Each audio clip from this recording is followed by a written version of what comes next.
Welcome friends, मी S सागर कोकरे. आपली combine गट ब आणि गट क साठी जे काही टेस्ट सिरीज आपण घेतोय त्या टेस्ट सिरीजमध्ये मधली दुसरी टेस्ट आज तुम्ही दिली आणि त्या दुसऱ्या टेस्टचे जे गणित आणि बुद्धिमत्ताचे प्रश्न आहे, प्रश्न क्रमांक 81 ते प्रश्न क्रमांक 100 अशा 20 प्रश्नांचे आपण आज एक्सप्लेनेशन इथे बघत आहोत. ओके, ह्या सगळ्या गोष्टी तुम्हाला माहिती आहे. आपण डायरेक्ट प्रश्नाला सुरुवात करूया. प्रश्न आहे 81वा. त्रिकोण ABC मध्ये जर AB बरोबर AC आहे, AB आणि AC, ओके, AB बरोबर AC आहे आणि कोन BAC 40 आहे, तर कोन B चे मापन जे आहे ते किती आहे? जेव्हा कोन BAC म्हटलं जातं यालाच आपण कोन A म्हणूया. जो मधला असेल तो कोन A, त्याला आपण कोन A म्हणतो. ओके, असा त्रिकोण जर घेतला मी, ह्याला A म्हटलो, याला B म्हटलो, याला C म्हटलो, तर असा त्रिकोण होईल आपला. AB ही जी काय आहे ती असणारे बाजू, म्हणजे AB ही जी काही बाजू आहे त्याचं माप कसं आहे? AC च्या समान आहे. म्हणजे हे माप आणि हे माप, याच्या दोन बाजू आहेत, या दोन बाजू कशा आहेत? समान आहेत. मग या दोन बाजू जेव्हा समान असतील तर त्या त्रिकोणाला आपण म्हणतो समद्विभुज त्रिकोण. ओके, आणि समद्विभुज त्रिकोणाचा नियम असा असतो की हा जे काही ABAC अशा पद्धतीचे ज्या दोन बाजू असतात, दोन बाजू समान असतात आणि या दोन बाजू समान असताना यांच्या पायावरील कोन जो आहे तो कोन सुद्धा काय असतो? समान असतो. म्हणजे इथला हा जो काही B कोन आहे आणि हा C कोन आहे, हे दोन्ही सुद्धा काय असणार आहे? समान. ओके, म्हणजे मी समान आहे, आपल्याला काढायचं काय? B चा हा काढायचा आहे ना. सपोज मी ह्याला x जर कधी घेतला तर C सुद्धा याच्या समान आहे, म्हणजे C सुद्धा काय येणार आहे? x येणार आहे. ओके, आणि आपल्याला ही एक गोष्ट माहिती आहे की त्रिकोणांच्या तिन्ही कोणांच्या मापांची बेरीज 180 येते. म्हणून मी जर ह्या तीन कोणांची बेरीज केली, कोन A अधिक कोन B अधिक कोन C, तर ही येणार आहे माझी किती? 180. कोन A आपल्याला दिलाय किती? 40. हा A आपल्याला 40 दिलेला आहे इथे, प्लस कोन B ला मी x गृहीत धरतोय, प्लस कोन C जो आहे तो सुद्धा मी किती? x गृहीत धरलाय म्हणजे काय? मी B गृहीत धरलाय आणि C जो आहे तो B शी काय आहे? समान आहे, म्हणून तो सुद्धा मी x घेतोय. हा होईल तिघांची बेरीज होईल 180. x अधिक x होतील 2x. हे अधिक 40 आहे, पलीकडे जर कधी गेले तर ते वजा 40 होणार, म्हणजे 180 वजा 40 होणार 140. हे 2x आहे, x बरोबर हे 2 मी पलीकडे घेऊन जाणार, 140 भागिले 2 होणार आणि हे येणार आहे 70. B जे आहे, x म्हणजे काय? ह्या B चं सुद्धा माप येणार आहे 70 आणि ह्या C चं सुद्धा काय आहे? माप येणार आहे 70. आपलं उत्तर असेल 70. ओके, ह्या सगळ्या गोष्टी आपल्याला करत बसायची गरज नाही, तर आपल्याला लक्ष द्यायला पाहिजे की AB बरोबर AC आहे, म्हणजे हे समद्विभुज त्रिकोण आहे. मग दोन बाजू समान म्हटल्यावर काय की खालचे जे काही दोन कोण आहे ते दोन्ही कोणांची जे काही माप आहे ते समान असणार आहे. वरचा एक कोण जर 40 दिलेला आहे तर 180 मधून सरळ 40 वजा करा, 140 होतील. खालचे दोन समान म्हणजे 140 चे अर्धे करा, 70 होतील. ओके, सिम्पली सुटण्यासारखा प्रश्न आहे, ह्याला असलं काही लिहत बसायची गरज नाही तुम्हाला. एका माणसाने काही सफरचंद 1 रुपयाला 3 या दराने, म्हणजे हा दर दिलाय. ओके, आणि तेवढ्याच संख्येत ही संख्या दिली, संख्या काय? तेवढीच, म्हणजे संख्या समान आहे आणि काय? 1 रुपयाला 4 या दराने विकत घेतले. म्हणजे काही सफरचंद 1 रुपयाला 3 या दराने घेतले आणि काही सफरचंद 1 रुपयाला 4 या दराने घेतलेले आहेत. ओके, किती सफरचंद घेतले ते आपल्याला इथे दिलेलं नाही. आणि पुढे काय म्हटलंय की सर्व सफरचंद एकत्र मिसळून 1 रुपयाला 3 या दराने विकले आणि विक्री काय झालेली आहे? विक्रीचा दर आहे 1 रुपयाला 3. आपण अगोदर हे काढूया की त्यांनी जे काही सफरचंद विकत घेतले, विकत घेण्याची किंमत काय आहे आणि एकूण किती सफरचंद घेतलेत. आपण इथे आता गृहीत धरणार आहे की त्यांनी काही सफरचंद घेतलेले आहे आणि 1 रुपयाला 3 आणि 1 रुपयाला 4 जर कधी सारखी असणार तर तेव्हा आपण काय करणार? त्यांचा लसावी घेणार. ओके, लसावी कशासाठी? गुणाकार भागाकार करताना सोपा जातो म्हणून. 4 आणि 3चा लसावी जो आहे तो येणारे 12, 4 त्रिक 12 होतात. ओके, मग मी असं अज्युम करतो इथे की यांनी 12 सफरचंद घेतली 1 रुपयाला 3 दरांनी, 1 रुपयाला 3 या दराने आणि 1 रुपयाला 4 या दराने त्यांनी की आणखी 12 घेतली. टोटल सफरचंद किती होतील मग याची? 24 सफरचंद याची खरेदी होतील. मग आता यांची किंमत जर कधी काढायची झाली, 1 रुपयाला 3 असतील तर 12 सफरचंद कितीला? 3 चौक 12 आहे, 4 पट झाले, किंमत पण 4 पट करा, 4 रुपये. हे रुपये 4 त्रिक 12, 3 पट झाले, एकाला सुद्धा 3 पट करा, होणार किती? 3 रुपये. ओके, टोटल 4 आणि 3 7 झाली, म्हणजे त्यांनी जी काही खरेदी आहे 7 रुपयाला किती? 24 सफरचंद खरेदी केले.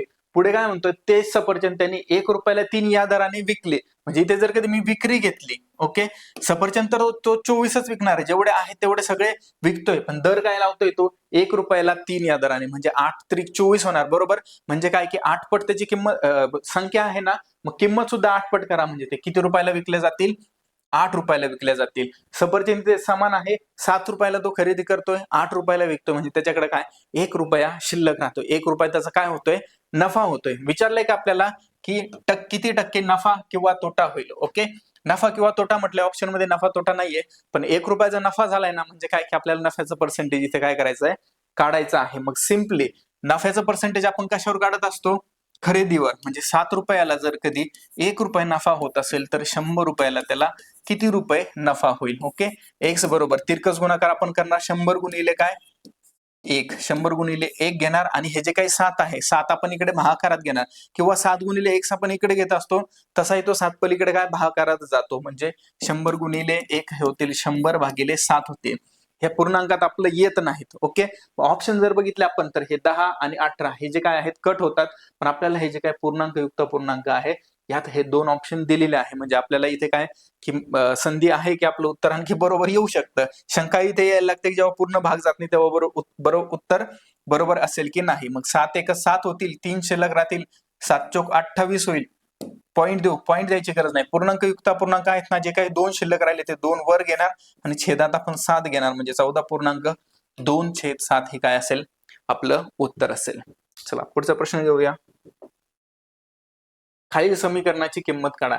अशा पद्धतीचे समीकरण दिले, 885 गुणिले 885 गुणिले 885, आणि इथे बेरीज आहे. ओके, 115 गुणिले 115 गुणिले 115, 885 गुणिले इथे बेरीज आहे, इथे वजाबाकी आहे. ओके, आता हे जे काही समीकरण आहे आपण एक बेसिक अल्जेब्रिक फॉर्म्युला जो आहे तो लावून हा जो काही अशा पद्धतीचा प्रश्न आहे हा सोडवत असतो. बरोबर, म्हणजे मी जर कधी हा 885 आहे याला मी ए गृहीत धरला, ए बरोबर किती 885, आणि मी बी बरोबर जर कधी काय गृहीत धरतोय 115, कारण दोनच संख्या आहेत, त्या दोन संख्या व्यतिरिक्त दुसरी कोणतीही संख्या दिलेली नाही. ओके, मग 885 आहे ना, मग मी 885 जागी ए घेतोय, ए अधिक ए अधिक ए घेतोय. ओके, सॉरी गुणिले आहे, ए गुणिले ए गुणिले ए आहे,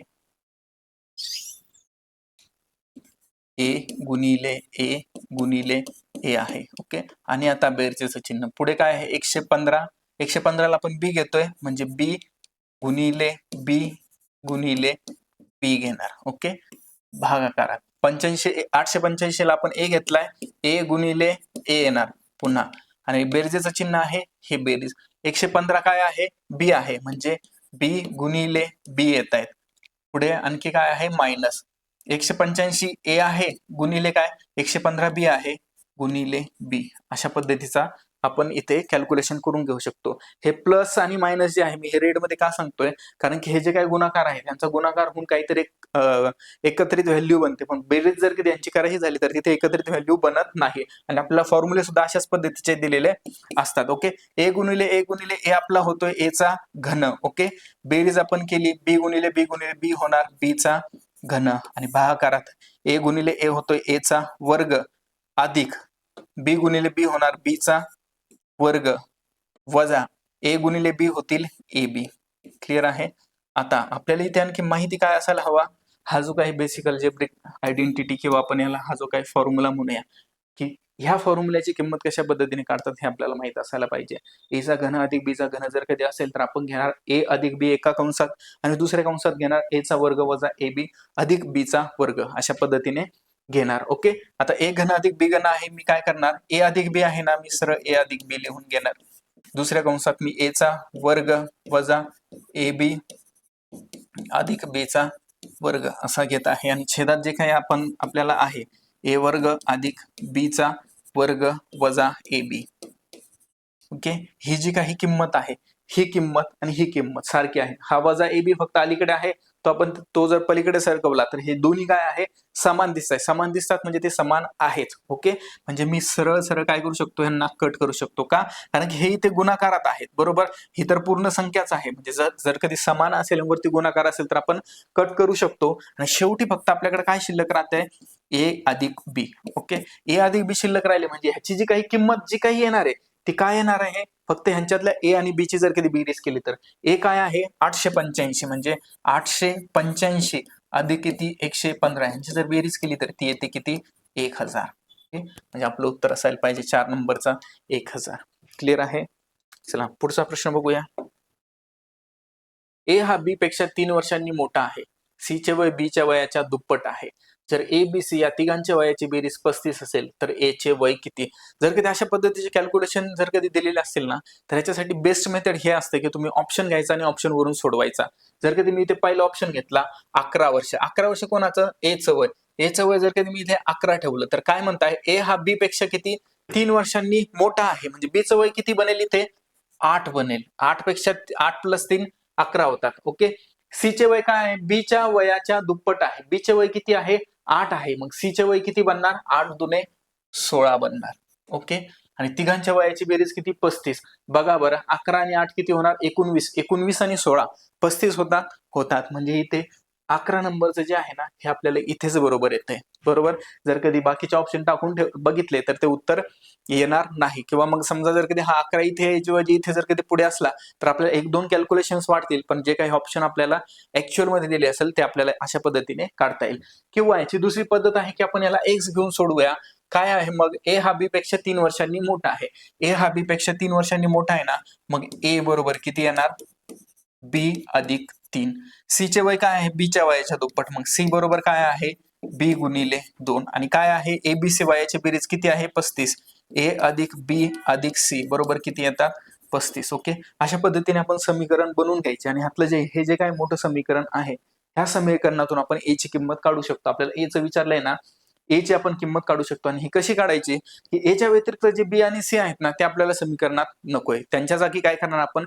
ए शी तुलना करून ए ची किंमत कशी निघते ते आपण काढणार. मग इथे आपण घेणार ए अधिक बी अधिक सी. तिघांची बेरीज येते 35. मी ए जसाच्या तसा ठेवणार. बी च्या जागी ए कसा करू शकतो? बघा, इथे बी आहे, ए आहे, यांची तुलना आहे ना, मला बी एकीकडे ठेवणार, +3 हा अलीकडे आणणार, तो काय होणार? -3. ओके. -3 किंवा -3 म्हणूया. ए - 3 होते बी बरोबर. म्हणजे बी च्या जागी सिंपली आपण काय टाकणार? ए - 3 अधिक सी आहे. सी ची तुलना कोणाशी दिली? बी शी दिली. आपल्याला ए शी तुलना पाहिजे, बरोबर. पण बी ची तुलना पुन्हा आपल्याला ए शी इथे दिलेली आहे ना, मग ती टाकून घ्यायची. सी बरोबर काय आहे? बी ची किंमत ए - 3 आहे ना, ए - 3. आता इथे गुणाकारात आहे ना, गुणाकारात असताना ह्याला काय? पहिले कंस करून घ्यायचा आणि काय? पुढे मग गुणाकाराचं चिन्ह द्यायचं. किती? 2. म्हणजे हे कंस म्हणजे काय? की हे जे काही गुणिले 2 आहे ते ए ला सुद्धा गुणणार आणि 3 ला सुद्धा गुणणार. क्लिअर आहे? मग सी बरोबर काय येणार? 2 गुणिले ए येणार, 2a - 3 दोन्ही किती? 6. 2a - 6 ही काय येणार? सी ची किंमत ए मध्ये कन्वर्ट केली. आपल्याला तीच पाहिजे. सी ची किंमत किती आहे? 2a - 6 बरोबर किती? 35. ओके. इथे ए आहे, इथे आहे, इथे 2a आहे. म्हणजे यांची जर बेरीज केली, हा 1, हा 1, 2, 2 आणि 2 किती? 4. 4a येणार. ओके. -3 आणि -6 आहे. ह्यांचे जर कधी -3 -6 आहे तर वजा 2 संख्या आहे, त्यांची बेरीज होणार. 6 आणि 3 9 होणार आणि वजाबाकीचे चिन्ह येणार. म्हणजे इथे -9 बरोबर किती येणार आहे? 35 येणार आहे. म्हणजे 4a बरोबर हे -9 आहे पलीकडे अधिक होणार 35 अधिक 9 बरोबर किती होणार? 35 आणि 9 होणार 44. मग 4a बरोबर किती होत आहे? 44. मग a बरोबर किती होणार? 44 भागिले 4. 4 1 4, 4 1 4 बरोबर येणार किती? 11. तेच उत्तर जे की आपण आता ऑप्शनने सोडवलंय. अशा पद्धतीने तुम्ही सोडू शकता. थोडासा वेळ जातो, म्हणजे काही अवघड पद्धत नाहीये ही. हा थोडासा वेळ जातो. तुम्ही आपल्याला ऑप्शन दिलेले असतात ना, ऑप्शनने जर गेलो ना, आपलं उत्तर लवकर येतं आणि त्या पद्धतीने जायचं. वेळ वाचवायचा आहे. वेळ कशासाठी वाचवायचा? की काही प्रश्न जे आहेत ते अवघड असतात, त्या प्रश्नाला आपल्याला वेळ देता यायला पाहिजे. कारण की कंबाईनचे 100 प्रश्न आहेत आणि 60च मिनिट आहे. म्हणजे आपल्याला इथे वेळेची मारामारी आहे. आपल्याला लवकर आणि फास्ट सोडवायचं आहे. फास्ट मेथड जी असणार त्या मेथडला आपल्याला काय करायचं आहे? स्टिक करायचं आहे. चला पुढचा प्रश्न बघूया. एखाद्या ठराविक रकमेवर 2 वर्षांसाठी 5 वार्षिक दराने काय? साध्या व्याज म्हणजे काय? सरळ व्याज. सरळ व्याजाने किती? 200 रुपये होतात. 2 वर्षांसाठी 200 रुपये होतात. 5% हा काय आहे? दर आहे. तर त्याच रकमेवर, त्याच कालावधीत, त्याच व्याजदराने सगळं समान आहे. फक्त काय? चक्रवाढ व्याज किती होईल हे काढायचं आहे. क्लिअर आहे? तर मग आपण काय करणार? मला सांगा. सरळ व्याज जे आहे 2 वर्षाचं आहे, बरोबर. आणि 200 आहे ना, म्हणजे मी याला सरळ व्याज जे आहे ते सरळ 2 वर्षांमध्ये डिवाइड करू शकतो. 100 येणार पहिल्या वर्षाचं, दुसऱ्या वर्षाचं 100 येणार. 100 आणि 100 झालेत किती? 200. चक्रवाढ व्याजाचं आपल्याला हे माहित असायला पाहिजे की पहिल्या वर्षी जे आहे जे काही सरळ व्याज येतंय त्याच सरळ तेच काय आहे चक्रवाढ व्याज येतं. आणि हे काय येतंय चक्रवाढ व्याजामध्ये काय वाढतंय आपलं की जे काही मागील वर्षाचं व्याज आहे त्या व्याजावर जे काही व्याज घेणार आहे आपण ते काय असतं फक्त आपलं जास्तीचं येत असतं, परंतु पहिल्या वर्षी अगोदरच्या वर्षात काही व्याजच नसतं तर मग वाढ कशाची होणार. त्यामुळे जे काही सरळ व्याज पहिल्या वर्षाचं असणार तेच तेच काय असणार चक्रवाढ व्याजाची किंमत असणार. आता पुढच्या वर्षी जे काही आहे पुढच्या वर्षीचं व्याज घेताना आपण कशावर घेणार, एकतर जी मुद्दल असेल ती आणि प्लस काय मागच्या वर्षाचं जे काही व्याज असेल त्या व्याजावर घेणार. ह्याच्या मुद्दलेवरचं आपल्याला येणार आहे 100 रुपये बरोबर, प्लस आता कशावरचं व्याज तर हे जे काही पहिल्या वर्षाचं 100 रुपये आहे ना त्या 100 रुपयावरचं. आणि ह्यांनी म्हटलंय ना काय म्हटलंय की त्याच व्याजदराने म्हणजे 100 वरचं किती 5% व्याजदराने. आता हा 5% आहे ना 100चे 5% किती 5च येणार. पर्सेंटेज म्हणजे आपण 100च्या प्रमाणातच काढत असतो म्हणजे ते किती होणार सिम्पली 5 होणार बरोबर. म्हणजे 100 100 200 आणि 5 किती 205 होतील. एक्स्ट्राचे जे काय आहे फक्त काय आहेत 5 रुपये एक्स्ट्राचे आहे म्हणजे 200 आहे तर हे किती 205 होतात. ते अशा पद्धतीने आपलं 205 हे उत्तर येईल. सिंपल प्रश्न होता. पुढे एका वसतिगृहात प्रति खोलीचे भाडे किती भाडे वाढवतोय आपण 20%ने. वसतिगृहातील खोल्यांची संख्या सुद्धा काय करतोय 20%ने वाढवतोय. वसतिगृह नेहमी पूर्ण भरलेले असेल तर रोकड काउंटरवरील एकूण संकलनात किती टक्के बदल होईल.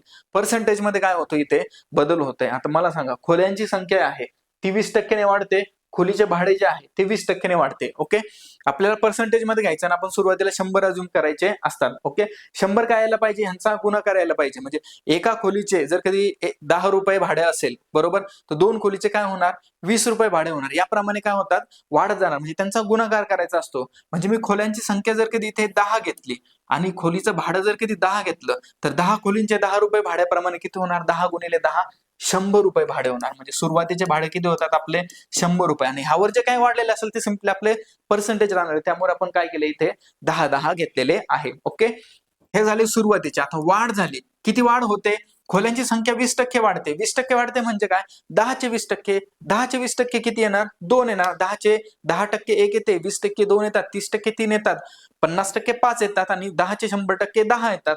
मग 10चे 20% किती आहेत 2. 2 ने काय होते वाढ होते बरोबर का. म्हणजे 2 ने वाढ होते म्हणजे 10 अधिक 2 किती होणार 12 होणार. आणि ह्यांचे भाडे जे आहे 20% ने वाढते. 10 रुपयाचे 10चे 20% आपण 2 घेतलेले मग भाडे सुद्धा किती होणार आहे 12 होणार आहे. म्हणजे हे काय झाले 12 खोल्या झाल्यात आणि 12 रुपये प्रत्येकी भाडे झाले म्हणजे 12 गुणिले 12 करा 12चा वर्ग येतो 144 म्हणजे नवीन भाडे किती जमा होते 144. एक्स्ट्राचे किती होत आहे 100 पेक्षा 44 आणि त्याच्याच प्रमाणात 100च्याच प्रमाणात पर्सेंटेज असतात ना मग सिम्पली आपले काय असणार 44 जे काय आहे इतकी आपल्याला 44% वाढ होणार आहे. आणि ह्यासाठी वेगळी ट्रिक आहे जर कधी ही समजली नाही तर आपल्याला काय की सुरुवातीला आपण 100 जर कधी अज्युम केले तर वाढ किती होणार 100 काय अज्युम करतोय इथे पण आपण भाडेच अज्युम करतोय बरोबर आहे. 100 नेहमी आपण अज्युम का करतो पर्सेंटेज काढताना आपल्याला सोपे जाते. 100ची जी काही खालची संख्या येणार आहे ती तेवढीच त्याची पर्सेंटेज असणार आहे. म्हणजे 100च्या प्रमाणात जर 10 आले तर ते झाले 10%. 100च्या प्रमाणात 37.37 जरी आले तरी सुद्धा ते काय होणार आहे 37.37% होणार आहे म्हणून आपण 100 गृहीत धरत असतो. मग 100च्या प्रमाणात काय होतंय 20% काय खोल्यांची संख्या वाढते म्हणजे 100च्या पुढे 20 होत आहेत म्हणून घेणार आपण 120. 100 अधिक 20 भागिले काय 100. ओके गुणाकार आपल्याला भाडे सुद्धा 20% वाढतोय ना 100च्या पुढे 20 होत आहे म्हणून 120 भागिले काय 100 घेणार. हे 100 कॅन्सल करणार हे 0 हे 0 हे 0 हे 0 कॅन्सल करणार काय होत आहे आपला 12 गुणिले 12 12 गुणिले 12 किती होणार 144 होणार. 144 म्हणजेच काय हे जे काही 100 आपण गृहीत धरले यावरून किती पुढे जातोय +44 पुढे जातोय. क्लिअर आहे. सिंपलचा प्रश्न होता. चला पुढचा प्रश्न घेऊया. एक दुकानदार ग्राहकांना काय 10% सूट देतो तरीही त्याला 20% नफा होतोय. सूट देऊन सुद्धा त्याला नफा होतोय. ज्याची खरेदी किंमत किती आहे 450. चला इथे खरेदी किंमत दिलेली आहे आपल्याला. वस्तूची काय काढायची आहे दर्शनी किंमत काढायची म्हणजे खरेदी किंमत दिलेली आहे आणि खरेदी किंमतीवर इथे किती नफा होतोय 20% नफा. नफा हा नेहमी कशावर काढला जातो खरेदी किंमतीवर. जर कधी मला खरेदी किंमत इथे 450 दिलेली असेल आणि 20% नफा असेल तर माझी विक्री किंमत किती येणार 450च्या 20% जास्त. 20% जास्त म्हणजे काय 100% ती 450 प्लस 20% म्हणजेच काय 120%. म्हणजे मी 450चे सिम्पली काय काढणार आहेत 120%. हे काय होणार आहे माझी विक्री किंमत होणार आहे. हे जे 2 शून्य आहेत हे कट करणार 12 गुणिले मला 45 करायचे 12 पंचे किती होतात 60 होतात 6 12 चोक 48 आणि 6 किती होणार 54. किती झाले ते 540. माझी विक्री किंमत किती झाली 540. आपल्याला विचारलंय काय दर्शनी किंमत विचारली. दर्शनी किंमत म्हणजे काय विक्री किंमत म्हणजे ज्याच्यावर ऍक्च्युअल मध्ये व्यवहार होतो, जी वस्तू विकल्या जाते ती किंमत असते. दर्शनी किंमत म्हणजे काय की समोर तिथे लावलेले असते दिसते, पण त्याच्यानंतर त्यावर काय सूट दिली जाते. बरोबर, सूट किती आहे आपल्याला 10%. 10% सूट दिल्याच्या नंतर किती होत आहेत ते 540 होत आहे. म्हणजे ही जी काही दर्शनी किंमत आहे, दर्शनी किंमत जर कधी एक्स घेतली तर एक्स वर किती सूट देतोय 10%. म्हणजे काय 10% कमी करून देतोय. म्हणजे एक्सच्या जे काही 90% आहे 100 वजा 10 90% ते काय आहे येणार आपले 540 येणार आहे. क्लिअर आहे. म्हणजे एक्स आपण दर्शनी किंमत घेतली 10% सूट देतो म्हणजे काय की त्याच्या 100 मधून किती 10 वजा होणार आहे आणि त्याच्या 90% राहणार आहे. 90% 540 येते. 540 आपली विक्री होते म्हणजे त्या 90% ची काय होते विक्री होते. क्लिअर आहे. हा 0 कॅन्सल होईल आणि एक्स बरोबर हे 540 आहे. मग हे 9/10 आहे ना मी पलीकडे घेऊन जातो, हे उलटे होणार गुणिले काय 10/9 होणार. ओके 9 1 9 9 सके 54 होणार आणि हे 0 60 होणार. 60 गुणिले 10 किती होणार 600. 600 काय येते आपली एक्स ची किंमत आणि एक्स आपण काय गृहीत धरलाय दर्शनी किंमत आपण एक्स गृहीत धरलाय म्हणजे 600 हे जे काय आहे आपली दर्शनी किंमत आहे. अशा पद्धतीने आपण हा प्रश्न सोडवू शकतो. चला पुढचा प्रश्न घेऊया. ह्याचे मूल्य काढायचे आपल्याला. ओके जे काही इथे दिलेलं आहे आणि आपल्याला हे कशा पद्धतीने काढणार आहे आपण बॉडमासच्या पद्धतीने. बॉडमास आपल्याला माहित असायला पाहिजे. ब्रॅकेट ऑफ किंवा ऑर्डर आपण म्हणूया त्याला, डिव्हिजन मल्टिप्लिकेशन ऍडिशन आणि सबट्रॅक्शन ह्याच क्रमाने काय आपल्याला सोडवायचे आहे. इथे आपल्याला ब्रॅकेट दिलेला नाहीये, ऑर्डर पण दिलेली नाही किंवा ऑफ दिलेली नाहीये, म्हणजे आपण सुरुवातीला डिव्हिजन घेऊ शकतो. डिव्हिजन दिलाय का हा इथे दिलाय बघा.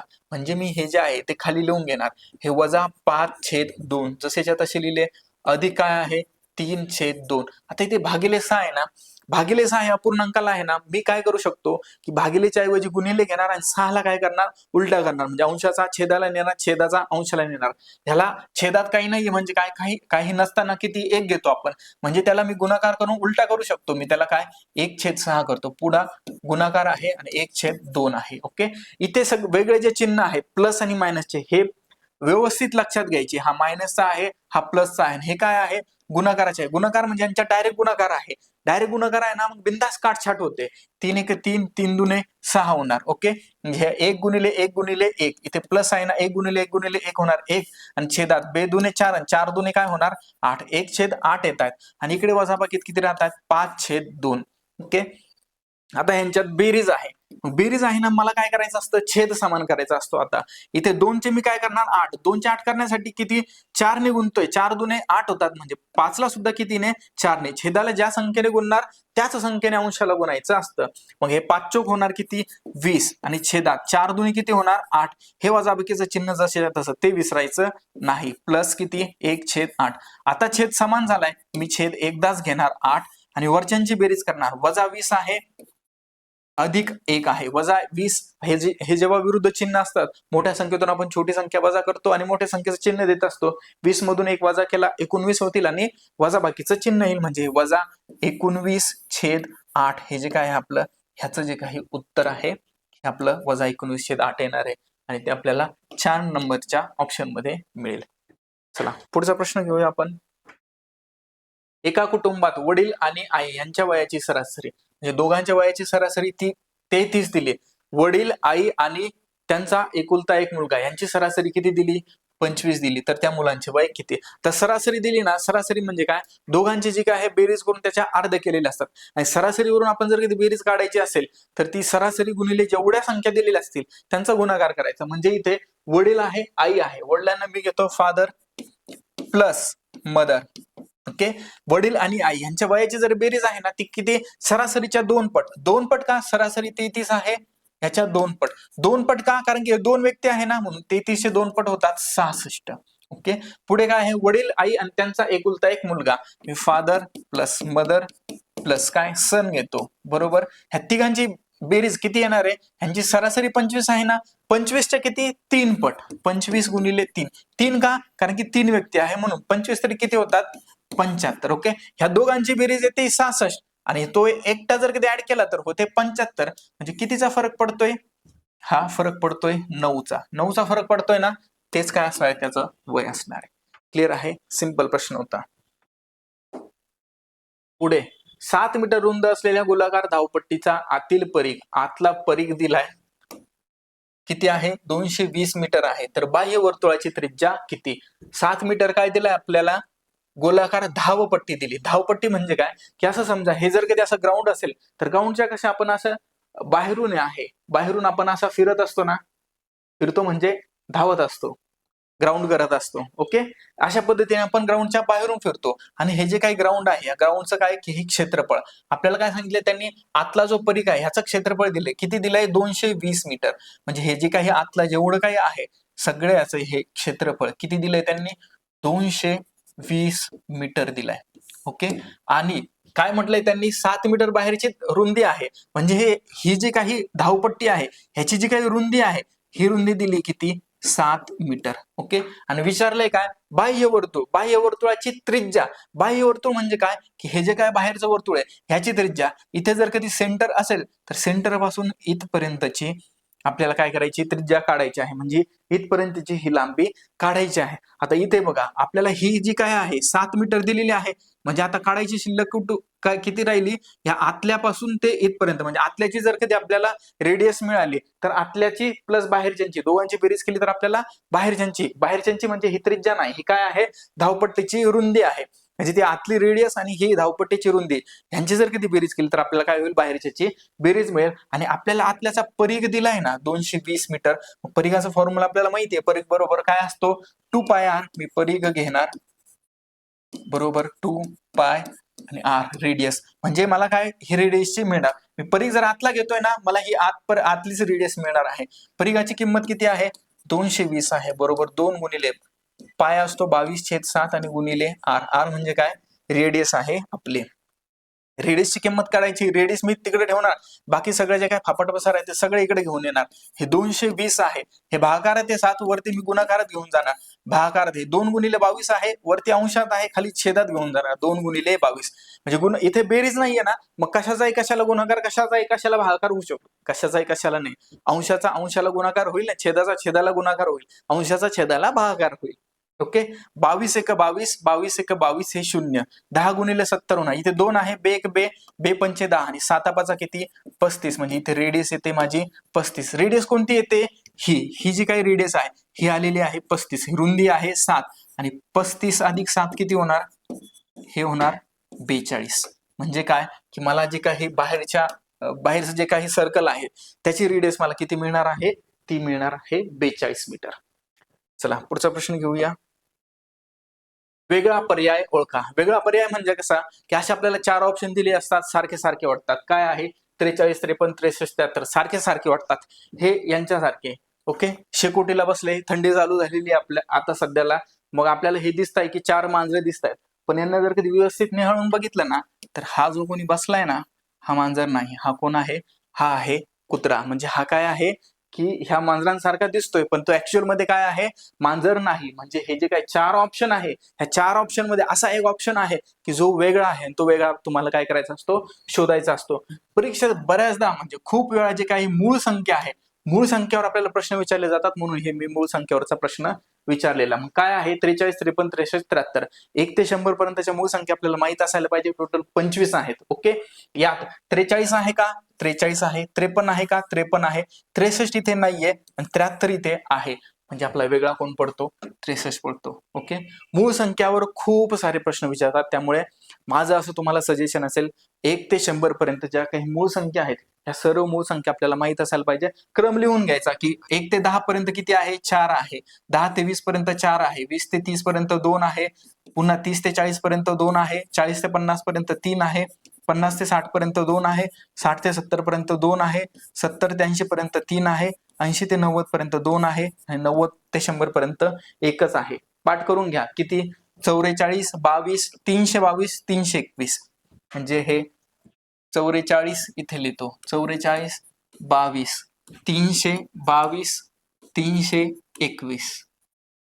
44, 22, 322, 321 पाठ करून घ्यायचे आणि त्या याच्यात कोणकोणते येतात ते लक्षात ठेवायचे.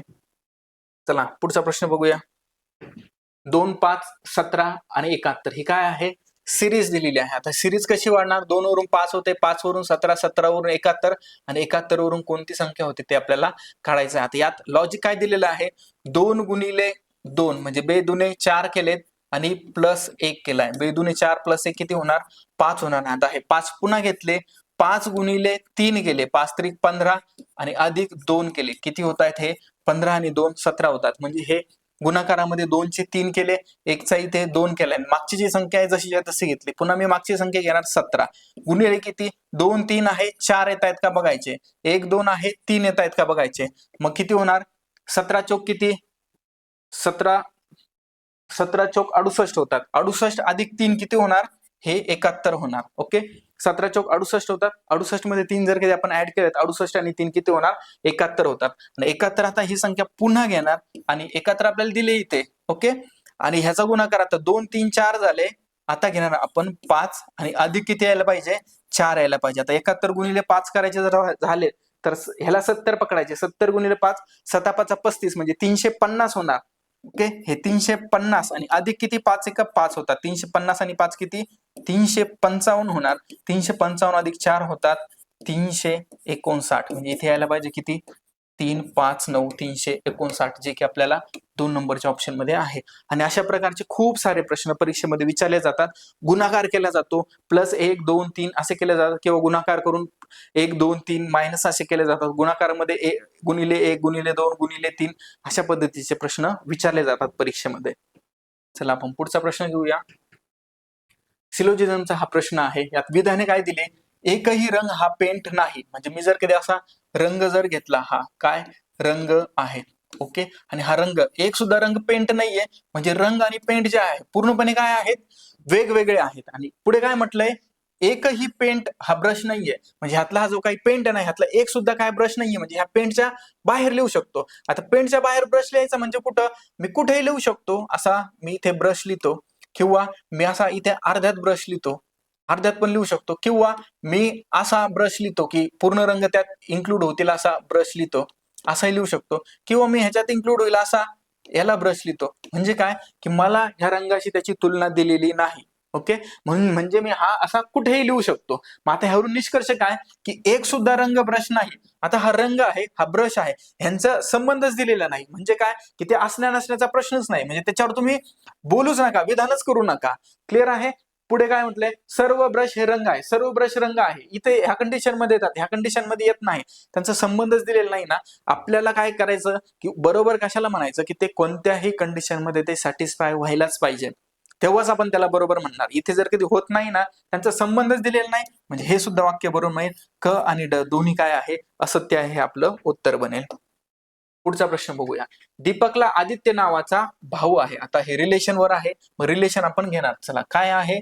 दीपकचा भाऊ आहे आदित्य. मी हा दीपक घेतो आणि भाऊ म्हणजे मी प्लस घेत असतो आणि मी आदित्य घेतो. ओके, दीपकचा भाऊ आहे आदित्य. आता भाऊ आहेत हे दीपक आदित्य दोन्ही मराठी नाव आहे. मराठी नाव मुलांचे असतात, म्हणून मी यांचं जेंडर जे आहे ते काय घेणार? मेल घेणार. ओके, हे जे काही जेंडरचं साईन आहे हे असतंय मेलचं, आणि हे जे काय आहे हे असतंय फिमेलचं. मी ना प्लस करताना म्हणजे त्यांचा भाईचारा असणार. म्हणजे दीपक आणि आदित्य आहे हे भाऊ भाऊ असले तर असे असणार. प्लस करून जर कधी मी ते जेंडरचं साईन दिलं फिमेलचं, तर ती काय बहीण असणार. अशा पद्धतीने सोडवायचं. ओके, पुढे काय? दीपक हा काय आहे? कुलदीपचा मुलगा आहे. म्हणजे दीपक मुलगा असेल तर आदित्य सुद्धा मुलगा आहे, कारण की ते दोघं भाऊ भाऊ आहे. मग ह्यांची जे काय आहे वरच्या जनरेशन मध्ये जात आहे, म्हणून मी वरती घेणार. आणि ह्यांचं काय लग्न झालेलं असणार आहे. कोणाचं? कुलदीपचं. आणि कुलदीप कोण आहे? वडील आहे. मी हा कुलदीप घेतोय आणि कुलदीपला काय करतोय? इथे जेंडर साईन जे आहे ते मेलचं टाकतोय. पुढे काय? बंटी हे कुलदीपचे वडील आहे. म्हणजे ह्या कुलदीपच्या सुद्धा वडिलांचं नाव इथं काय आहे? बंटी. ओके, मी इथे घेतोय बंटी. बंटी काय झालाय? बंटी आहे मेल. बघा, म्हणजे ह्यांच्या आजोबाचं नाव बंटी आहे. बंटी कुलदीपचे वडील झाले. पुढे काय म्हटलंय? आदित्यचे बंटीशी नाते काय? आता आदित्यचं नातं विचारलंय. आदित्यचं नातं विचारलंय म्हणजे काय की आदित्य कोण बनतो हे आपल्याला सांगायचं आहे. आदित्य कोणाचा? बंटीचा. बंटीचा कोण बोलतो? मुलाच्या बनतो, मुलाचा मुलगा. मुलाचा मुलगा कोण असतो? नातू. म्हणून आपलं उत्तर बनेल नातू. 4 नंबरचा ऑप्शन आपला बरोबर असेल. चला पुढचा प्रश्न सोडूया आपण. ABCDEFGH असे 8 जण दिलेत आपल्याला. काय आहे? टेबलाभोवती बसलेले आहे. टेबलाभोवती बसलेले आहेत 8 जण आहेत ना, म्हणजे यांची डायग्राम काढायची. आता डायग्राम काढताना एक गोष्ट लक्षात ठेवायची, किती जण आहे ना त्या पद्धतीने आपण डायग्राम काढायचे. जर 4 असतील ना तर असा बेरजेचं चिन्ह घ्यायचा आणि ह्याला काय असा गोल करून ठेवायचं, म्हणजे 1 2 3 4 अशा आपल्याला बसवता येतील. 5 जर असले तर असा हे 2 आणि हे 2 होतील. अशा पद्धतीने हे 5 जण बसवायचे. 6 जण जर कधी असतील तर असा करा ह्याला आणि असा क्रॉस करा मध्ये आणि एक उभी रेष घ्या, जेणेकरून हे जे काय आहे टोटल 6 यांची बनेल. ओके. जनरली 7 वर विचारले जात नाही, विचारले तरी सुद्धा आपल्याला काढता यायला पाहिजे की हे 2 हे 2 अशा पद्धतीने टाकायचे. 3 आणि 3 6 आणि 1 7 होईल. आणि 8 जण जर विचारले तर असा प्लस घेणार आणि प्लस मध्ये गुणाकार घेणार, म्हणजे काय की सर्व टोकं किती होणार? 8 होणार. अशा पद्धतीचं काय असेल? टेबल असेल. मग मी इथे टेबल काढून घेतो 8चा. अशा पद्धतीने गुणाकार एकदा घेतोय आणि एकदा प्लस घेतोय, म्हणजे हे काय झालेत?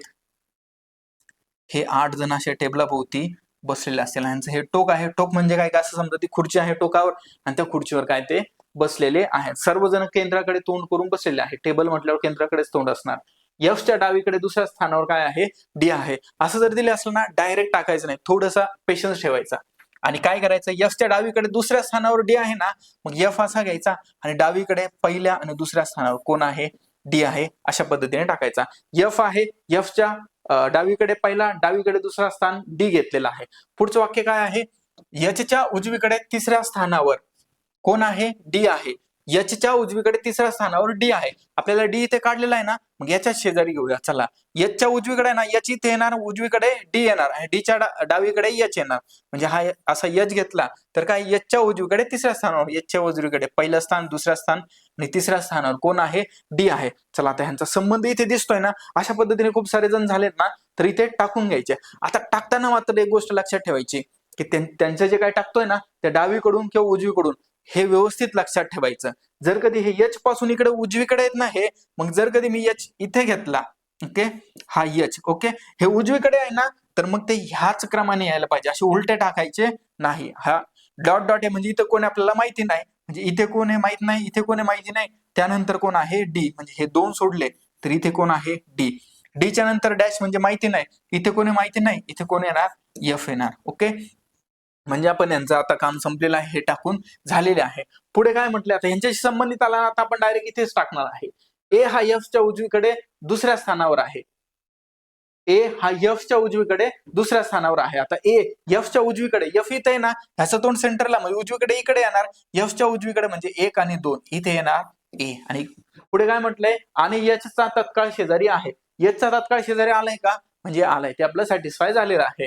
पुढे सी हा बी च्या उजवीकडे दुसऱ्या स्थानावर आहे. सी दिलाय का कुठे? नाही. बी दिलाय का कुठे? नाही. त्याला बाजूला लिहून घेऊ. चला, सी काय आहे? बी च्या उजवीकडे दुसऱ्या स्थानावर आहे. बी असा असेल, उजवीकडे पहिले स्थान, दुसऱ्या स्थानावर असेल सी. अशा पद्धतीने आपण इथे याला लिहून घेणार. आणि एफ हा बी च्या उजवीकडे तिसऱ्या स्थानावर आहे. बी च्या उजवीकडे तिसऱ्या स्थानावर कोण येतोय? एफ येतोय. बी च्या उजवीकडे हे पहिलं स्थान, दुसरं स्थान, तिसऱ्या स्थानावर कोण येतोय? एफ येतोय. ओके. अशा पद्धतीने आपण लिहून घ्या ना. आता एफ इथे आहे ना, म्हणजे एफच्या शेजारी आपण सी डॅश बी हे काय करू शकतो? टाकू शकतो. व्यवस्थित लक्षात घ्या, बीच्या कोणत्या दिशेला आहे? हे डाव्या दिशेला आहे. मग बी इथे बसलाय, तोंड इकडे आहे ना, डाव्या दिशेला म्हणजे पलीकडून होणार. बीच्या शेजारी सी येतोय म्हणजे मी बीच्या शेजारी सी लिहून घेणार. डॅश म्हणजे इथे डी आहे, म्हणजे तो डीच यायला पाहिजे होता. आणि कोण आहे? डीच्या शेजारी इथे बी आहे, तर मग बी मी असं लिहून घेणार. ह्याचं सध्या काम काय आहे? संपलेलं आहे. हे घेतलंय का आपण? एफ हा बी च्या उजवीकडे तिसऱ्या स्थानावर आहे. एफ हा बी च्या उजवीकडे, बीच्या म्हणजे बी कडे तोंड असणार, उजवीकडे तिसऱ्या स्थानावर आपल्याला झालेला आहे. जी हा एफचा काय आहे? तत्काळ शेजारी नाही. आता एफचा तत्काळ शेजारी शिल्लक कोणते राहिलेत आपले? हा एक शिल्लक राहिलाय आणि हा एक शिल्लक राहिला. आणि काय म्हटलंय? जी हा एफचा शेजारी नाही. मग इथे नसणार म्हणजे कुठे असणार? जी जी असणार इथे. म्हणजे 3 3 6 आणि 1 7 झालेले आहे. शेवटचा एक बाकी आहे. तर दिलेल्या माहितीनुसार एच्या तत्काळ डावीकडे कोण बसलेला आहे? ए इथे बसलाय तत्काळ डावीकडे, म्हणजे ही रिकामी राहिलेली जागा. तिथे रिकामी राहिलेली जागा आहे, तिथे कोणी दिलेली नाही. म्हणजे काय की 8 पैकी जो शेवटचा शिल्लक राहील तो आपल्याला काढायचा आहे. एच पर्यंत दिलाय ना, बघा, ए झालाय, बी झालाय, सी झालाय, डी झालाय, ई नाही झालेला. म्हणजे काय इथे कोण येणार आहे? ई येणार आहे. मग तत्काळ शेजारी कोण बनतोय? ई बनतोय. ई 2 नंबरचं आपलं उत्तर असणार आहे. चला पुढचा प्रश्न सोडवूया. जर 1996 मध्ये प्रजासत्ताक दिन जर कधी शुक्रवार या दिवशी साजरा केला असेल तर 2000 मध्ये स्वातंत्र्य दिन कोणत्या वाराला साजरा होईल? आता प्रजासत्ताक दिन आपल्याला माहित असतो 26 जानेवारीला आपण साजरा करतो.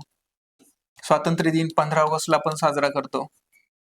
ओके, ह्यानंतर आपल्याला काही बेसिक गोष्टी माहित असायला पाहिजे. मी तुम्हाला थोडक्यात सांगतो की 7 दिवसाच्या नंतर काय होतं, तोच वार येतो. म्हणजे जर कधी 1 तारखेला जर कधी सोमवार असेल तर 1 + 7 8, 8 तारखेला सुद्धा काय सोमवारच येणार. म्हणजे प्रत्येक 7 दिवसानंतर आपला वार रिपीट होतो, कारण की आपल्याकडे 7 वार आहेत. आणि महिना जे आहे, महिन्याच्या नंतर काय होतं, अधिकचे दिवस येतात. म्हणजे जर कधी 1 जानेवारीला कोणता जर कधी वार असेल, समजा सोमवार आहे, तर 1 फेब्रुवारीला कोणता वार येतो हे जर कसं काढायचं असेल तर काय करणार, आपण 7 ने भाग जाणारी संख्या त्याच्या जवळची जी काय 7 चोक 28 आहे, 28 ने भाग जातो ना, त्या महिन्यात 28च्या पुढे किती दिवस आहेत हे आपल्याला काढायचे आहे. आता जर कधी 31चा महिना आहे जानेवारीचा, म्हणजे 28च्या पुढे 3 दिवस होतात, सोमवारच्या पुढे 3 दिवस न्या, मंगळवार, बुधवार आणि गुरुवार असे काय होणार, 1 फेब्रुवारीला 3 दिवस पुढचा गुरुवार येणार जर 1 जानेवारीला सोमवार असेल तर.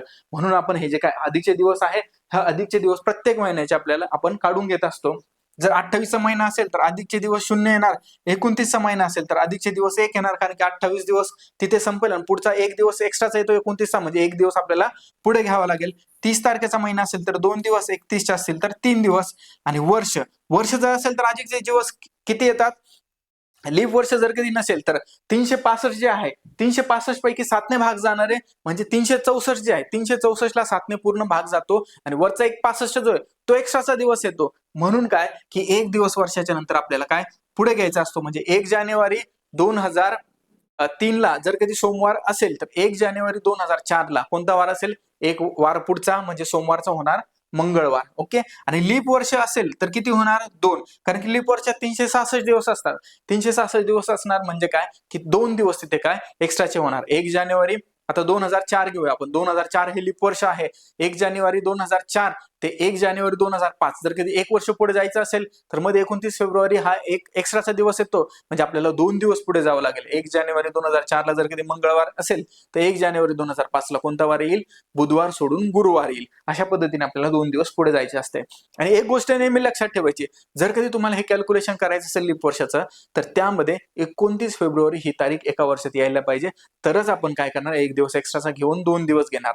जर कधी ते 29 फेब्रुवारी तारीख येत नसेल तर त्याला लीप वर्ष समजायचं नाही. उदाहरणार्थ समजा जर कधी मी म्हटलो की 5 फेब्रुवारी 2003 ते 5 फेब्रुवारी 2004 पर्यंतचा कालावधी काढायचा आहे. 2004 लीप वर्ष आहे, पण 5 फेब्रुवारी पर्यंत म्हणजे 29 फेब्रुवारी पुढे राहतोय, त्याच्या अलीकडेच आपला कालावधी संपतोय, म्हणजे तिथे आपण तो 1 दिवस एक्स्ट्राचा घेणार नाही. ओके, किंवा दुसऱ्या पद्धतीने जर का त्याच्या पुढचा दिवस आपण घेतला की 5 एप्रिल 2004 ते 5 एप्रिल 2005 असा कालावधी जर घेतला तर त्यात सुद्धा आपण तो एक एक्स्ट्राचा दिवस घेणार नाही. का, कारण की 29 फेब्रुवारी ऑलरेडी होऊन गेला. आपण 5 एप्रिल 2004 ते 5 एप्रिल 2005 म्हणजे पुढचं 1 वर्ष घेतोय ना, तर त्यात ते लीप वर्ष आलं नाही तर आपण ते घेणार नाही. क्लिअरली काय असायला पाहिजे की 29 फेब्रुवारी ही तारीख त्यात यायला पाहिजे. जसं की मी म्हटलो की 20 फेब्रुवारी 2004 ते 20 फेब्रुवारी 2005 मध्ये 29 फेब्रुवारी तारीख येते, मग तेव्हा काय करणार आपण 2 दिवस जास्तीचे घेणार. अशा पद्धतीने आपल्याला लीप वर्षाचे कॅल्क्युलेशन घ्यायचे असतात आणि हे अधिकचे दिवस घ्यायचे असतात. अधिकचे दिवस जर कधी आपल्याला कळाले तर अतिशय सोपा प्रश्न जातो. प्रश्न काय आहे, 1996, 96 वरून कुठे जाते 2000 ला. मी फक्त वर्ष काढतो सुरुवातीला की 1996 आहे, 96 वरून जातो मी 1997 ला, 97 वरून जातो 1998 ला, 1998 वरून जातो 1999 ला, 99 वरून जातोय 2000 ला. तारीख कोणती आहे, प्रजासत्ताक दिन म्हणजे काय, जानेवारीची आहे. म्हणजे इथे हे जानेवारी 96 ते जानेवारी 97, जानेवारी 98, जानेवारी 99 आणि हे जानेवारी 2000. 1996 ला कोणता वार आहे, शुक्रवार आहे. मी 1996 ला घेतोय शुक्रवार. ओके, 96 आता हे लीप वर्ष आहे, 4 ने भाग जातो म्हणजे 97 ला काय असणार, 2 दिवस पुढे जाणार. इथे बघा जानेवारी टू जानेवारी आहे म्हणजे 96 चा 29 फेब्रुवारी येतोय, म्हणजे शुक्रवारचे काय होणार, शनिवारच्या नंतरचा रविवार होणार. 97 ते 98 होणार सोमवार, 98 ते 99 होणार मंगळवार आणि 99 ते 2000 होणार बुधवार. बुधवार का, 2000 लीप वर्ष आहे पण 26 जानेवारी अलीकडे संपतोय. आपलं कॅल्क्युलेशन 29 फेब्रुवारी पर्यंत जात नाही ना, म्हणजे हे 2000चा हा लीप वर्ष घ्यायचा नाही. 26 जानेवारी 2000 ला आता कोणता वार आलाय, बुधवार आलाय. आता आपण सेम वर्षी आलोय 2000 आणि आपल्याला काढायचा 2000च आहे. मग चला आता आपण 26 जानेवारी वरून किती 15 ऑगस्ट वरती जाऊया. आता हे घेतोय मी 26 जानेवारी. ओके, हे काय आहे 2000चेच आहे सर्व. मग 26 जानेवारी आहे. ओके, 26 जानेवारीचे पुढचे दिवस किती बाकी आहे? 26 जानेवारी पासून पुढे जानेवारी 31 दिवसाचा असतो. 31 वजा 26 किती? 5. यात किती ऑड दिवस आहेत? 5 आहेत. फेब्रुवारी, फेब्रुवारी कितीचा आहे? 2000चा. लीप वर्षाचा आहे ना, म्हणजे फेब्रुवारीत किती ऑड दिवस बनणार? फेब्रुवारी 1 बनणार. 29चा आपण ऑड दिवस किती?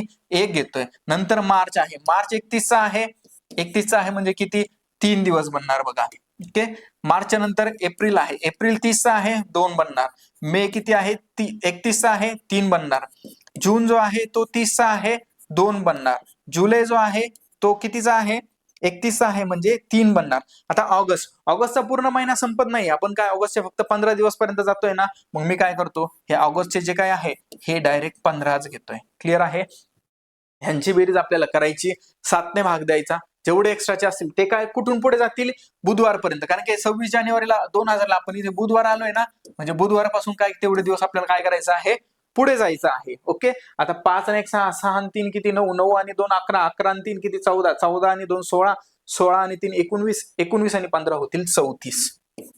34. आता मी 34ला भाग देणार 7ने, 7 5 35 पुढे जात आहे. मग 7 चोक किती होणार? 28. 7 चोक 28 होतात. कितीने भाग जातो काही घेणं देणं नाही. 28च्या पुढे किती? 6 दिवस शिल्लक राहतात. 6 दिवस शिल्लक राहत आहेत ना, म्हणजे काय की मी बुधवारपासून किती 6 दिवस पुढे जाणार. 6 दिवस पुढे जा, किंवा 7 दिवसाचा असतो ना, किंवा 1 दिवस मागे जा. ओके, 7 दिवस जर कधी असते तर तोच दिवस आला असता, बरोबर. 7 दिवस जर कधी आपल्याला पुढे जायचं असतं तर बुधवारचा बुधवारच आला असता. 6 दिवस पुढे जायचा ना, किंवा 1 दिवस पाठीमागे जा, किंवा बुधवारपासून 6 दिवस गेले, गुरुवार, शुक्रवार, शनिवार, रविवार, सोमवार आणि मंगळवार, म्हणजे आपलं उत्तर कोणतं येणार आहे? मंगळवार. बुधवारपासून 1 दिवस पाठीमागे गेले तरी सुद्धा काय येणार? मंगळवारच येणार. अशा पद्धतीने हा प्रश्न सोडवायचा आहे. चला पुढचा प्रश्न घेऊया. 2:30 वाजता तास काटा आणि मिनिट काटा यांच्यातील कोन किती अंशाचा असतो? आता हे जे काही घड्याळ आहे आपण असे म्हणूया, घड्याळाचा इथून पूर्ण जो कोन आहे तो किती अंशाचा असतो? तो असतो 360 अंशाचा. ओके, आणि टोटल घड्याळात काटे किती असतात? 12 पर्यंत असतात.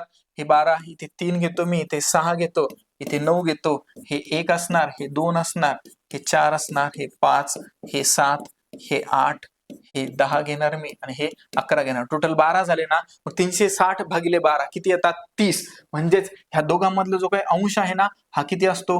30 अंशाचा. आता आपल्याला वेळ काय दिलेली आहे? 2:30 दिलेली आहे. 2:30 म्हणजे काय? मिनिट काटा 30 वर असणार. मिनिट काटा जर 30 वर असणार तर मग मी असा मिनिट काटा इथे घेणार 6 वर. 30 मिनिटाचा आहे म्हणजे काय की घड्याळाचा काटा जो आहे तो 6 वर असणार. आणि 2 वाजून 30 मिनिट झाले ना, म्हणजे 2च्या पुढे आता तास काटा पुढे असणार बरोबर एक्झॅक्ट. जर कधी 30 मिनिट झाले म्हणजे काय 2 आणि 3 यांच्या एक्झॅक्ट मधोमध इथे इथे काय असणार आहे? तो मिनिट काटा, सॉरी तास काटा असणार आहे. आता आपल्याला हे माहिती आहे की ह्याच्यातला कोण काढायचा आहे ना, हा जो काय आहे 5 आणि 6 मधला हा 30 अंशाचा आहे आपल्याला माहिती आहे. 4 आणि 5 मधला हा 30 अंशाचा आहे आपल्याला माहिती आहे. 4 आणि 3 मधला हा 30 अंशाचा आहे हा माहिती आहे. 2 आणि 3च्या मधला 30 अंशाचा आहे, पण हा एक्झॅक्ट मधोमध आहे ना. 30चे 2 भाग करा, शिल्लक राहतात 15. म्हणजे हे 30 30 60 आणि 30 90, 90 आणि 15 होणार किती? 105. म्हणजे कोण असणार किती? 105 अंशाचा. अशा पद्धतीचा हा सोपा प्रश्न होता. पुढचा प्रश्न बघूया आपण. एका विशिष्ट सांकेतिक भाषेत फ्रँकला GQBML असे लिहितात, तर मार्कोला सांकेतिक भाषेत कसे लिहिणार? आता फ्रँकचा GQBL करताना काय केलंय बघा, F आहे आणि G जवळ दिसतात, म्हणजे काय F च्या पुढचा काय आहे? F च्या नंतर G येतोय, बरोबर. तर M च्या नंतर कोण येतंय? N येतोय. मग बघा 1 नंबरला N कोणाकोणाच्या आहे? इथे आहे, इथे नाहीये, इथे आहे, इथे आहे. 3 ठिकाणी आहे, एका ठिकाणी नाहीये. तो ऑप्शन काय करा? काढून टाका. आता R चा बघा काय केलाय? R चा Q केलाय, म्हणजे काय Q च्या नंतर R येतो, बरोबर. म्हणजे R च्या अगोदर Q होतं, म्हणजे अगोदरचा यायला पाहिजे. आता A च्या अगोदर काय येतो? A च्या अगोदर काही नसतो, म्हणजे काय आपल्याला पुन्हा काय Z कडे जावं लागतं. म्हणजे इथे किती यायला पाहिजे? N च्या नंतर Z यायला पाहिजे. N च्या नंतर इथे Y आहे, हा येणार नाही. इथे Z आहे, हा येऊ शकतो. हा Q आहे, हा येणार नाही. जर कधी हे 3 येणार नसले तर येणार कोणता? 3 नंबरचा. इथेच आपल्याला उत्तर मिळतं. पुढचा व्हेरीफाय करायचा असेल तर बघा, A च्या नंतर काय आलाय? B. R आहे, R च्या नंतर S येतोय. L च्या अगोदरचा कोणता आहे? M येतोय, बरोबर. मग C च्या अगोदरचा B येतोय. K च्या नंतर L येतोय, O च्या नंतर P येतोय, म्हणजे कन्फर्म होतंय. हे आपलं 3 नंबरचं उत्तर असणार आहे. अशा पद्धतीचा संबंध यांचा दिलेला असतो. चला पुढचा प्रश्न बघूया आपण. मोहन बिंदू ए वरून सुरू झाला आणि 7 किलोमीटर सरळ पूर्व दिशेला, म्हणजे दिशेचा प्रश्न दिलाय. आपण काय करूया, त्याला एक कोणता तरी पॉइंट पकडूया. सुरुवात इथून करतोय ए, मग ह्याला मी ए म्हणतो. काय करतोय तो, सुरू झाला आणि 7 किलोमीटर सरळ पूर्व दिशेला. तर इथून पूर्व कोणती, ही दिशा नेहमी अशा पद्धतीने काढायची. ही उत्तर म्हणायची, ही पूर्व म्हणायची, ही दक्षिण म्हणायची आणि ही पश्चिम म्हणायची. मग आता पूर्वेला म्हणजे कुठे जाणार तो, इकडे जाणार. इकडे किती जातोय तो, 7 किमी, म्हणजे 7 किमी जातोय, इथे थांबतोय. तर ह्याच्या पुढे काय करतोय तो, डावीकडे वळाला आणि 10 किलोमीटर सरळ गेला. तर इथून डावीकडे वळणार, म्हणजे आता इकडे जातोय म्हणजे डावी दिशा ही झाली, म्हणजे इथून तो वरती 10 किलोमीटर जाणार. म्हणजे हा झाला किती त्याचा 10 किलोमीटर. पुढे आणखी काय करतोय तो, पुन्हा डावीकडे वळून 6 किलोमीटर जातोय. आता इथून तो डावीकडे वळतोय आणि इकडे जातोय. आता तो इकडे जातोय ना, इथे एक गोष्ट मात्र लक्षात ठेवायची, ह्याच्या सरळची बघा, ही सरळची किती आहे, 7 किलोमीटर आहे ना, तर ह्याच्याशी संबंधितच ती काढायची. म्हणजे काय, की जर कधी 6 किलोमीटर आहे ना, ह्याच्यापेक्षा छोटी ती लाईन असायला पाहिजे. म्हणजे ही जी काही 6 किलोमीटर आहे, हा इथपर्यंतच येणार. इथपर्यंत का, कारण की हा जो काही ए ची जी काही लाईन आहे ना, ही लाईन काय आहे, तो क्रॉस करत नाहीये. जर कधी 7 किलोमीटर पेक्षा जास्त चालला असता, तर ए ची जी सरळ लाईन आहे ना, ती त्याने क्रॉस केली असती. मग तो 6 चाललाय, म्हणजे तो इथपर्यंत थांबलाय. इथे 1 किलोमीटर अंतर काय आहे, आणखी सुद्धा काय, तो पूर्वेकडेच आहे. बरोबर. त्यानंतर काय म्हणतोय, नंतर तो पुन्हा डावीकडे वळून किती 10 किमी चालतोय. आता इकडे चालतोय म्हणजे डावीकडे कोणती, पुन्हा त्याची खालची दिशा होईल. म्हणजेच इथून तो पुन्हा ह्या डावीकडे वळतोय. किती चालतोय, 10 किलोमीटर चालतोय. 10 किलोमीटर ना, त्याच्या समोरची बघा, ही 10 किलोमीटर आहे ना, ही जेवढी रेषा असणार तेवढीच रेषा करणार. म्हणजे तो एक्झॅक्ट याला येऊन चिकटेल इथे, असा इथे, म्हणजे हे काय होईल, 10 किलोमीटर.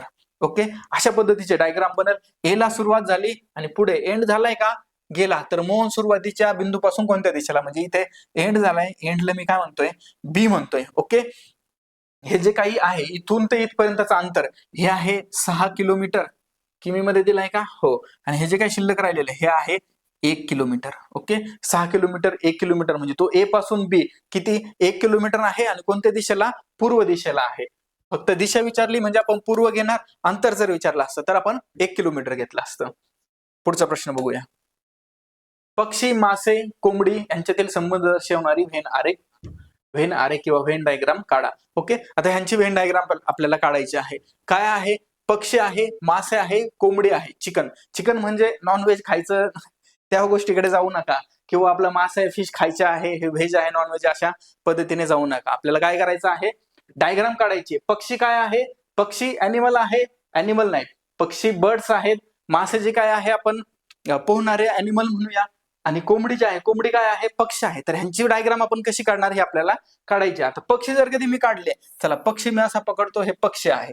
मासे आहे, आता माशांचा पक्ष्यांशी काय संबंध असतात का, नाही, मासे वेगळे पक्षी वेगळे, म्हणजे मासा आणणार इकडं. पुढे काय, कोंबडी काय, पक्षी आहे ना, हे मी पक्षी घेतलेत, बरोबर, हे मी मासे घेतलेत. पुढे कोंबडी दिली, कोंबडी कोण, पक्षी येते ना, मग पक्षाच्या मध्ये येणार कोंबडी. म्हणजे ह्या अशा पद्धतीची त्यांची व्हेन डायग्राम बनणार. ही की 1 नंबरला दिलेली आहे आणि 1 नंबरचं आपलं काय उत्तर असणार आहे. आणि अशा पद्धतीने आपण 20 प्रश्न सोडवलेले आहे. आणि 20 प्रश्न सोडवल्याच्या नंतर आपण काय म्हणतो, we will never end on thank you. का, कारण की आपण थँक्यू बोलून इथे थांबणार नाही. पुन्हा जी काही पुढची तिसरी जी टेस्ट आहे, त्या तिसऱ्या टेस्टचे प्रश्न, त्या प्रश्नांचे तुम्ही काय उत्तरं सोडवणार आणि त्याचं एक्सप्लेनेशन मी तुम्हाला पुन्हा देणार आहे. आणि म्हणजे आपण पुन्हा भेटणार आहोत. ओके, युट्यूबला व्हिडिओ असेल, लाईक करा, तुमच्या फ्रेंडला शेअर करा आणि चॅनलला सबस्क्राईब करा. थँक्यू.